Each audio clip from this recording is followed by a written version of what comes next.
दुईटा छोरा मान्छे हेर्नुस् आज केटी हेर्न भनेर एउटा घरमा जान्छन्। त्यो घरमा चाहिँ एउटा सुन्दरी केटी छ भन्ने कुरा उनीहरूले थाहा पाएर जान्छन्। अनि केटीको आमालाई नमस्ते गर्दै त्यो कुर्सीमा बस्छन्।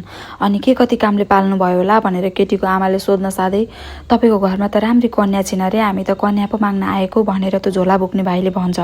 यति भन्न साथै आमाले भन्छन् ए छोरी पानी लिएर आऊ त भनेर बोलाउँछिन्। अनि त्यतिकैमा छोरी आउँछिन्, लजाउँदै लजाउँदै पानी लिएर आउँछिन्। यिनको पनि ट्याक्क बे गर्ने उमेर भएको हुन्छ। अनि पानी दुईटैले पानी समाउँछन्। छोरी एक कोरो त झोला बोक्ने केटालाई हेर्दै लजाउँछिन्। केटो त राम्रो लाग्यो भन्दै छोरी लजाएको लजाइ गर्छिन्। झोला बोक्ने केटाले चाहिँ खासै मतलबै दिँदैन। अनि भन्छ केटी हेर्न पाइन्छ भनेर भन्न साथै केटीले ल आउनु भनेर भन्छन्। झोला बोक्ने केटा जान्छ होला भनेको त ती बाजे पो जाँदैछन्। अनि ती आमाले पनि भन्छन् बाउलाई पठाएको किन छोरा तिमी जान छोडेर भन्छन्। अनि केटी अगाडि अगाडि त बुढो मान्छे पछाडि पछाडि। केटी हेर्नुस् यस्तो झस्किन्छन् कि आत्तिन्छन् उनी त, अङ्कल तपाईँ किन आउनु भएको, छोरालाई पठाउनुहोस् न भनेर भन्न साथै ती बाजेले भन्छन् होइन बिहे त मेरै लागि गर्नुपर्ने हो।